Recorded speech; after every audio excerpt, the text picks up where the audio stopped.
Introducing myself, my name is Alana V. Allen. I am a nonprofit leader and a public relations professional. I am the founder and executive director of I Am a Queen, and I'm also a nonprofit consultant and grant writer for Alana Knows Nonprofits. And I work at the North Carolina A&T State University as a director of strategic marketing and communication. So any HBCUs in here, Aggie Pride. And I'm a member of the Grants Professional Association.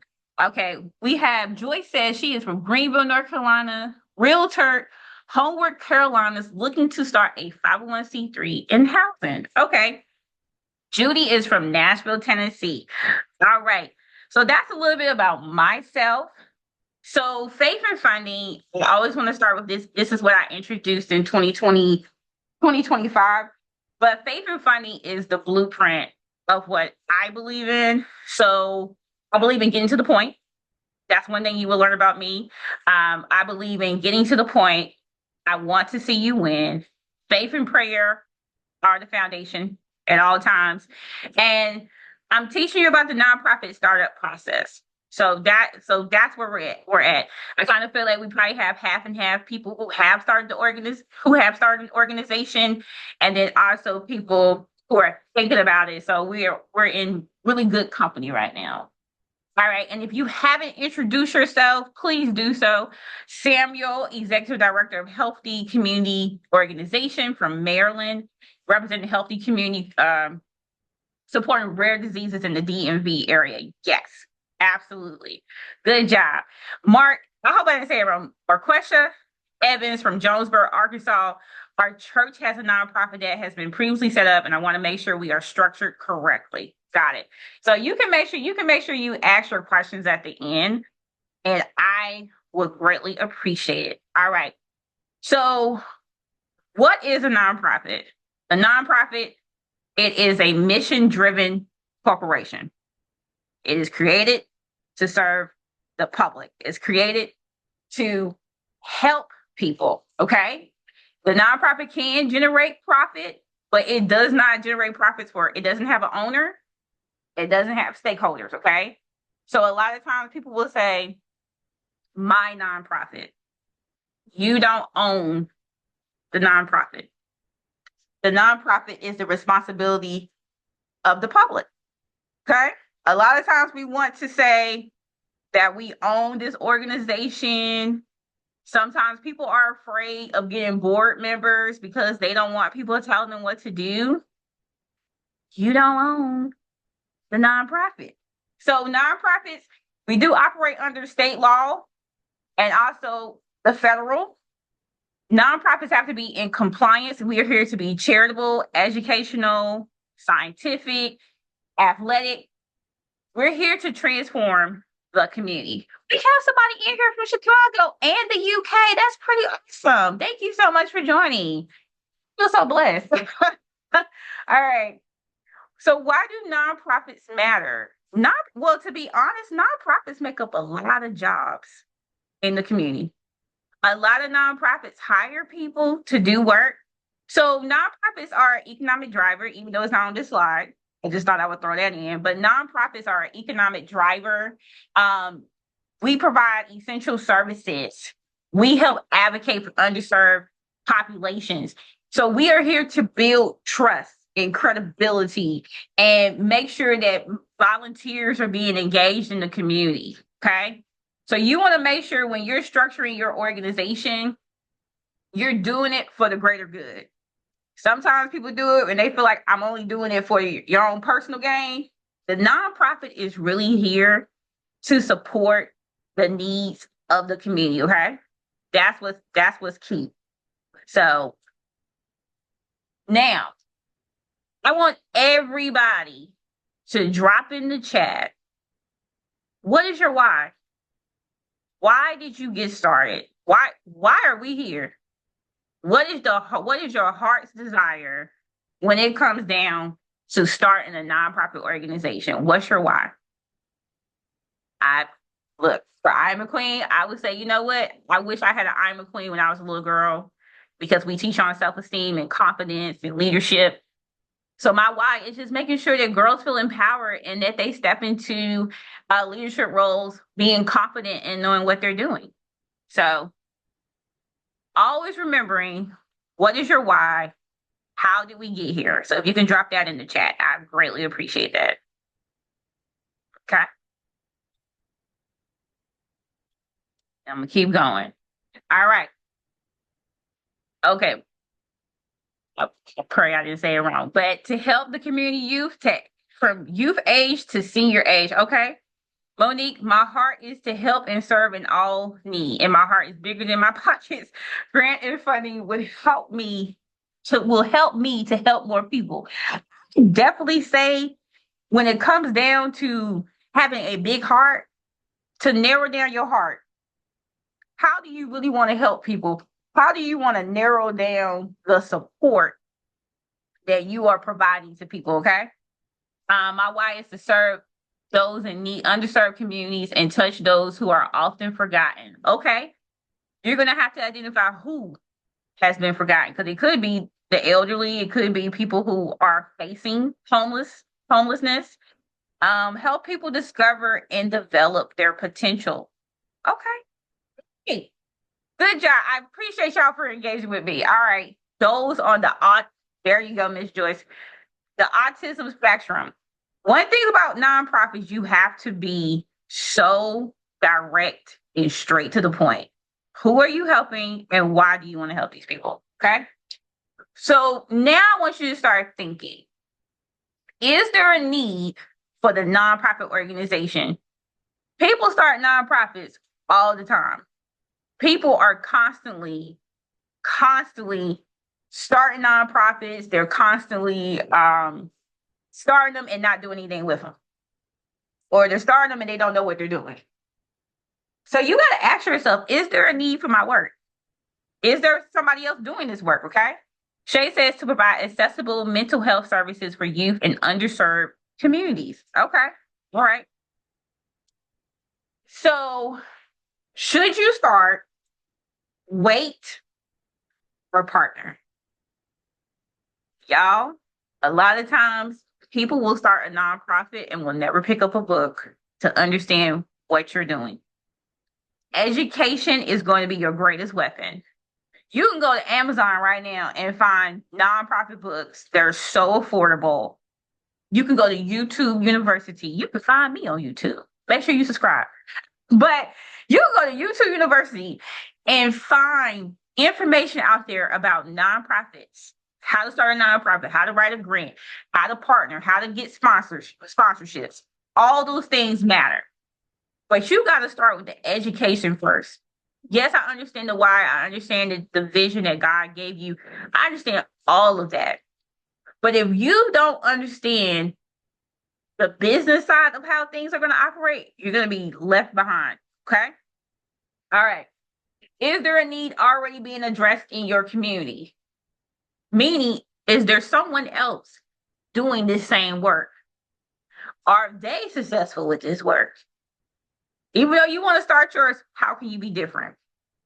How can you, even though it is competitive out here, especially with grant money, but how can you be competitive? How can you have that competitive edge when you're thinking about the work that you're doing? Is somebody else doing this work? Is this work needed? Okay. Are you filling the gaps? Because currently with the gaps, it could be hunger. It could be resources for housing. It could be so many things that's necessary for the cause, but it's really essential that you understand your why, you understand the need, and you understand how this organization that you are orchestrating is going to fill the gap. How are we going to step in and be different? All right. Does your target audience identify with the need you are addressing? Does your audience know they have a problem? Just being real. Do they know they need mentoring? Do they know that, hey, I may need access to this? Some people may not know that they have a problem. All right. So you have to understand, does your target audience realize that there is actually a problem going on? All right. And then here's another thing. How well can you handle authority and feedback? Meaning, you have to report back to a board of directors. You don't own the nonprofit.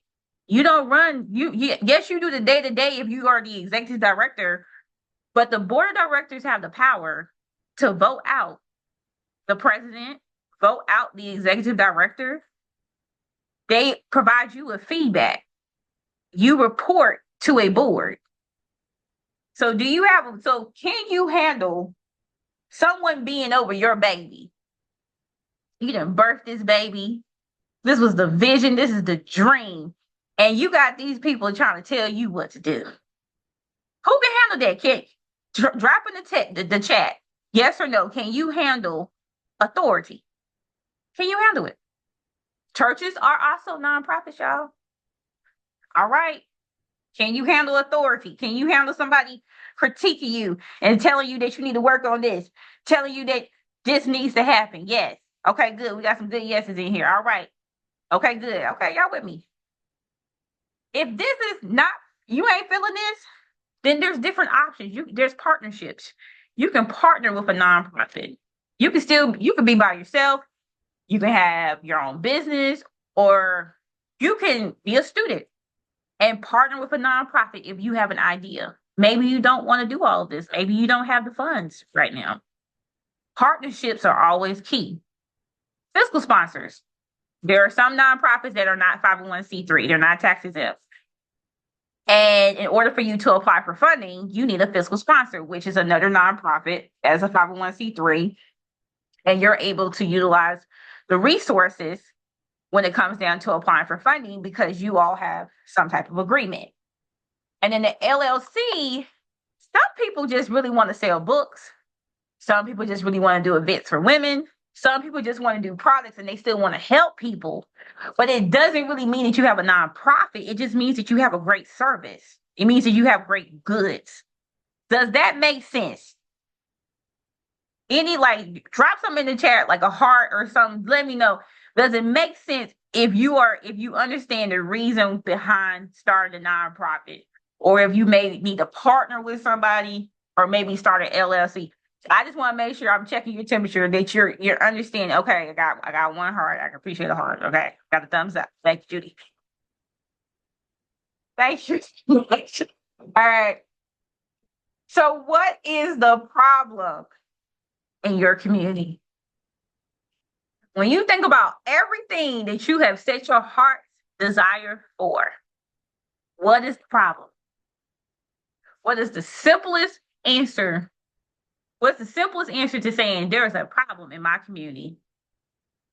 Have you done the research? Have you done the needs assessment? Have you done the legwork to talk to people in your community to say, hey, there's a problem, all right? You got to understand all of this before you even get to the business side. When you've there you go, Marissa. When you've experienced a problem. Because I said, I wish, I'm from the country. Shamika's part up in here. We're both from Reedsville. But when I was growing up, I wish I'm a queen. I wish it was something that little girls could just do, just have fun, but learn about leadership and community service. So you got to identify your problems. I say this all the time. Every webinar I do, I say nonprofit leaders, problem solvers. You are the problem solver in your community. You're making sure that the work you're doing is valuable, is meaningful. You've identified the problem. You are a nonprofit leader and you are a problem solver. That means that you develop programs that's going to be the solution to the problem. You're going to study the problem. You're going to understand the problem. You become the subject matter expert when it comes down to this problem. But you present the program and the nonprofit that you are developing as a solution. Okay? We're here to fix problems or help alleviate in certain areas. Right. So getting started. State articles of incorporation. We're going to talk about the EIN, tax ID number. Form 1023 EZ, but also the Form 1023.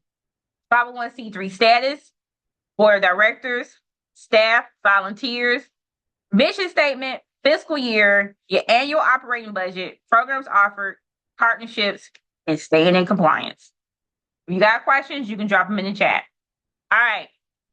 So with the articles of incorporation, before you even get started, when you say, hey, I'm ready to start this organization, you have to start with the state that you're in. Every state has their own guidelines. Every state, you can literally, I have seen some states where the filing fee is $25. I've seen some filing fees that's $300. In the state of North Carolina, it is $60. There are some states that require you to publish things in the newspaper.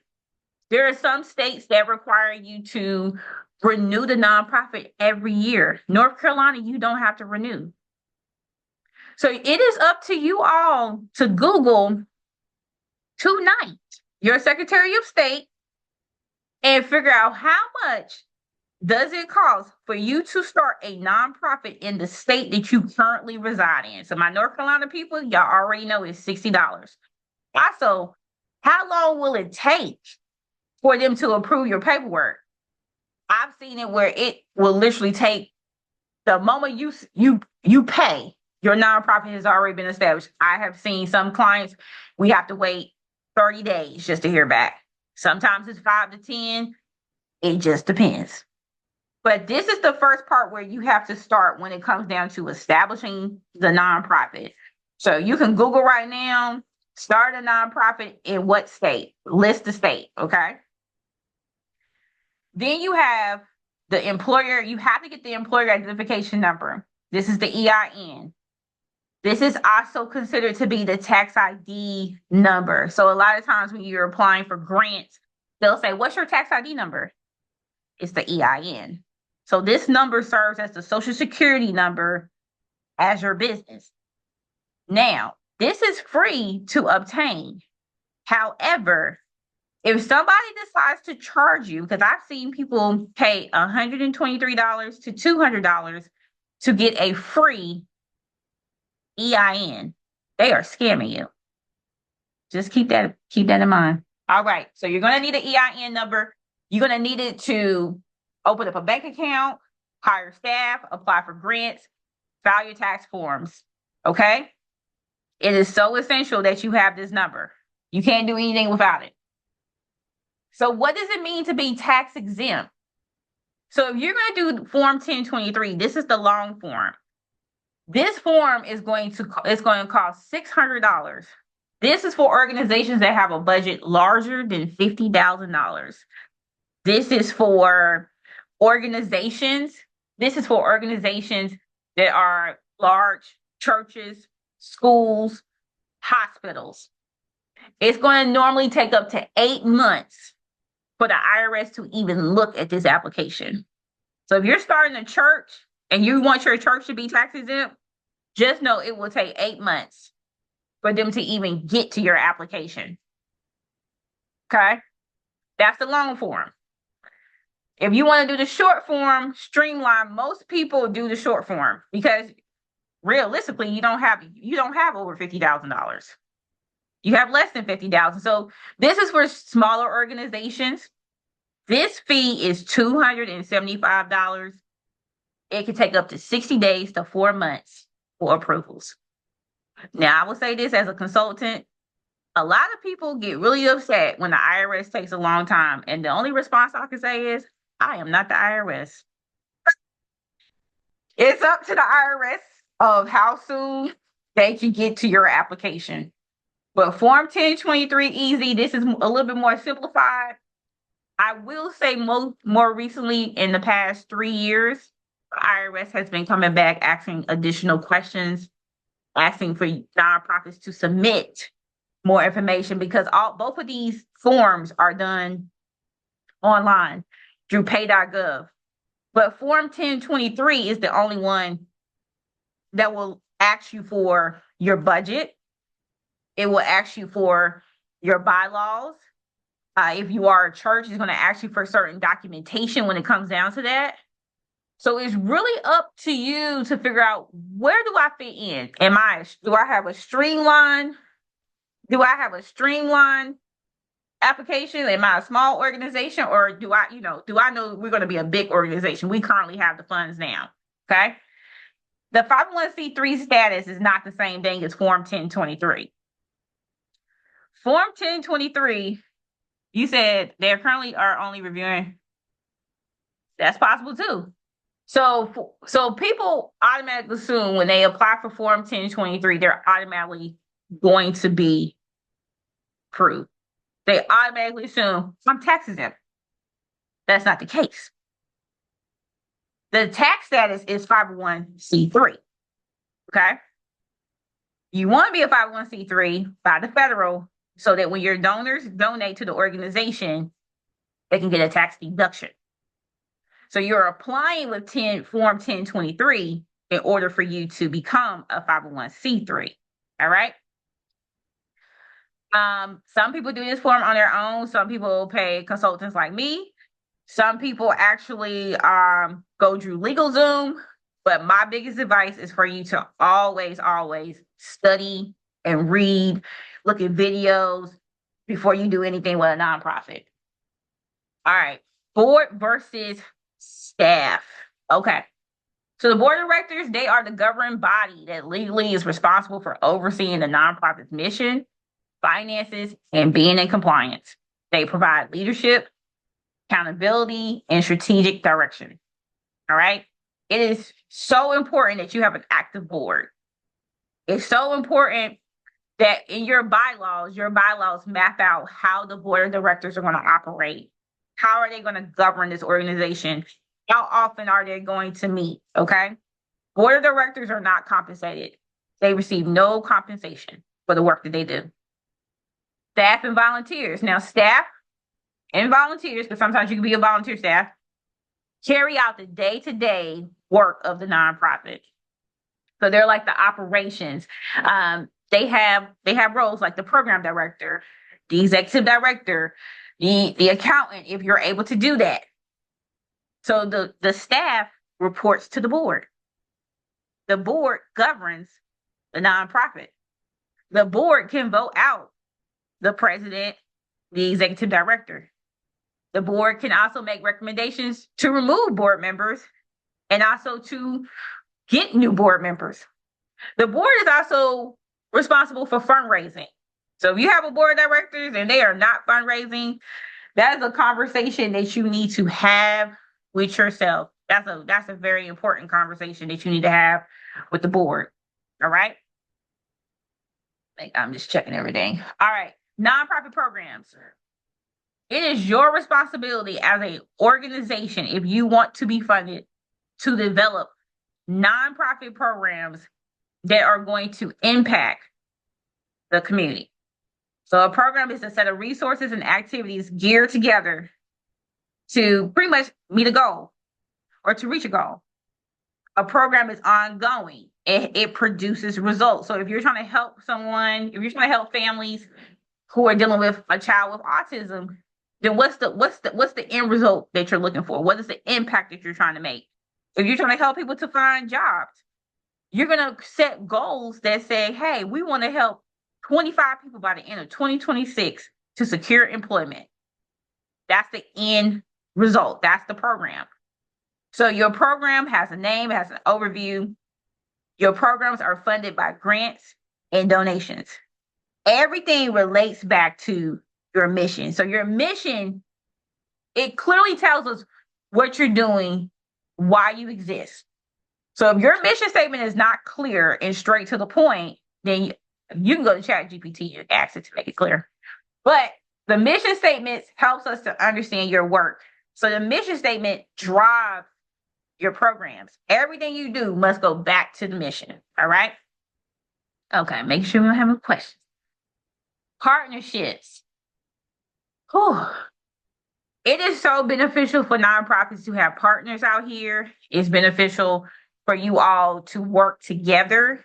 Even if you're working with an LLC or a school system, businesses or government agencies, it is so crucial for y'all to have partnerships. And even if you are applying for funding, a lot of times funders will ask you, hey, are you partnering with another nonprofit, or we only want to fund nonprofit partnerships?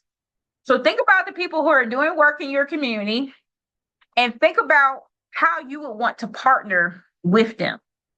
And a lot of times organizations will get a memo of understanding, they'll get a partnership agreement, we call them MOUs, but it's really crucial that you get a partnership, like work with your partners, okay? Because it's all about relationships, building relationships, maintaining your relationships.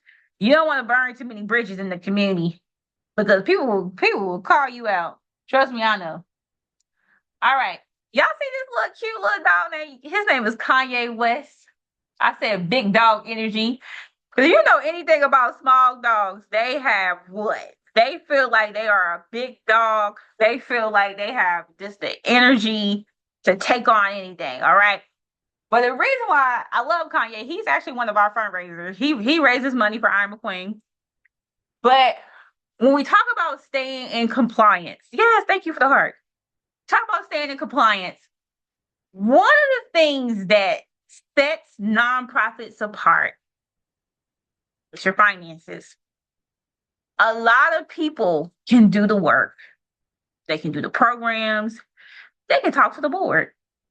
But a lot of people do not have the energy to literally make sure that they are in compliance when it comes down to the finances of a nonprofit or maintaining even the simplest invoice receipt. So you have to make sure that you got some big dog energy. Just like this Yorkie, he thinks he's a German Shepherd and he's only 10 pounds. But when it comes down to you managing this organization, you gotta manage it just like a business. Okay. So the finance responsibilities of a nonprofit. All right. This organization is for the public. You represent the public. Everything about an organization should be transparent. There should be transparency when it comes down to every dollar received. Grants, donations, earned income, right? You are here to be financial stewards. Anytime, let's say somebody gives you a $10,000 grant, those grant dollars should only go towards what you applied for. Not because you changed your mind and you need this money for some groceries. Okay? It is really your responsibility to make sure you are tracking the expenses, all contracts, making sure you have a budget, making sure everything is in compliance. Even if there's reports, your state may have a different requirement for you to report out on. The federal, we have the 990. So it's really important in order for you to keep your 501c3 status that you're being in compliance. Make sure you know somebody that's a financial person, an accountant. Alana's not an accountant, but make sure you understand that having a relationship with an accountant is always going to be beneficial for you. All right, so budgets. Oh, Lord. This is the place where you really need to start when it comes down to financially planning what you expect for your income to be and your expenses to be for the next fiscal year, right? So when we think about the fiscal year, most fiscal years are going to be July 1 to June 30th. It is your responsibility, if you are planning to be the executive director, to make sure that the annual budget has been presented to the board of directors, okay? That is y'all's responsibility. You got to make sure that the board votes on the budget.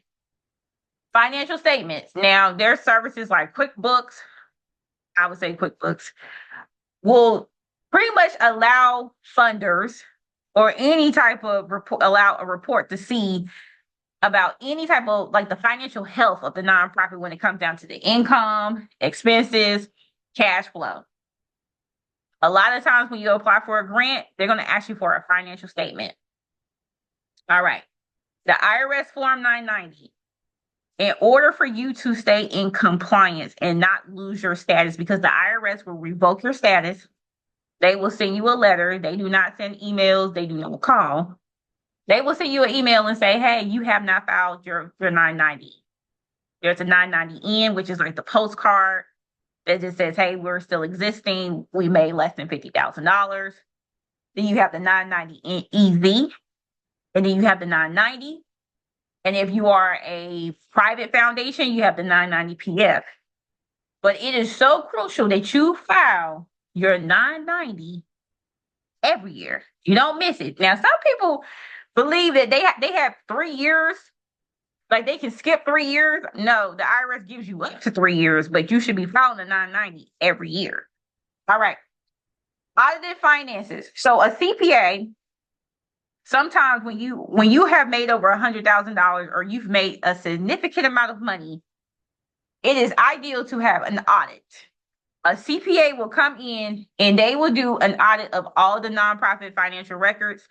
I work at A&T, and one of the things that we have an accountant, and anytime she's going to do an audit, it is so serious because you're trying to make sure you have everything.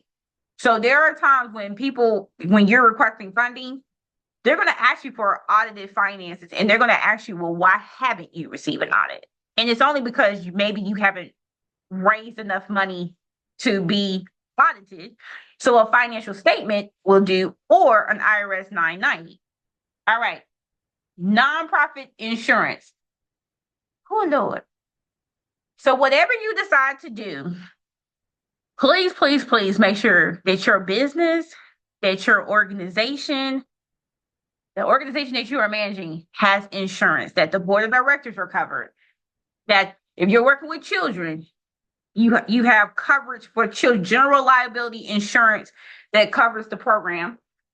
And then if you have, sometimes when you have different types of events, sometimes there's event insurance. The insurance that I have is all together. So it covers the board, it covers our events, it covers the children, because I deal with mentoring.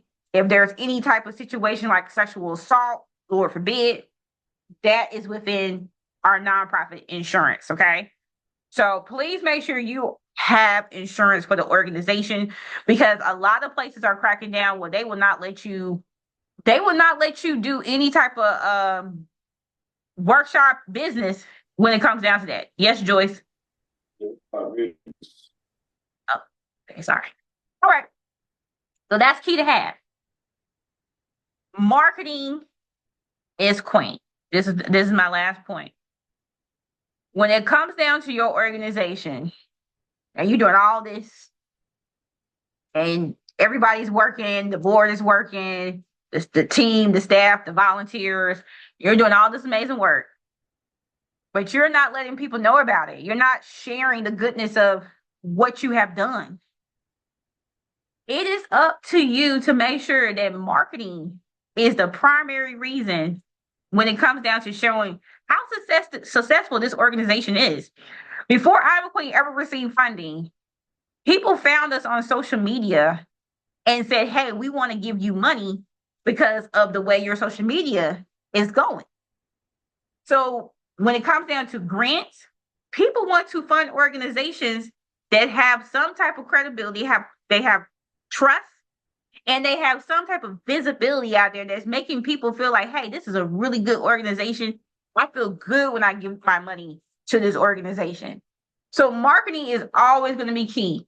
Take people on the journey of what you're doing. And I've done marketing classes in the past, but show them the work. You got to become the expert in your field. If your field is autism, if it's children, if it's housing, what does that look like? And how can you show people that the work is being done, is being completed, and it is successful? All right. So how I can help you? I can help you with your nonprofit startup. I can help you with grant writing. And my background is in public relations. I've been in PR for 18 years. All right. On Monday, I'm not selling nothing tonight. On Monday, we have a free webinar set that's titled, Are You Ready to Apply for the Grant? This is a conversation piece that's really focusing on helping nonprofit leaders to know, what does it take to apply for a grant. So it's going to be with me and Princess Johnson of Royal Expressions Contemporary Ballet. But it is a free webinar, same time, 7 p.m. You can register. All right. Here's my information. So, does anyone have any questions when it comes down to starting a nonprofit?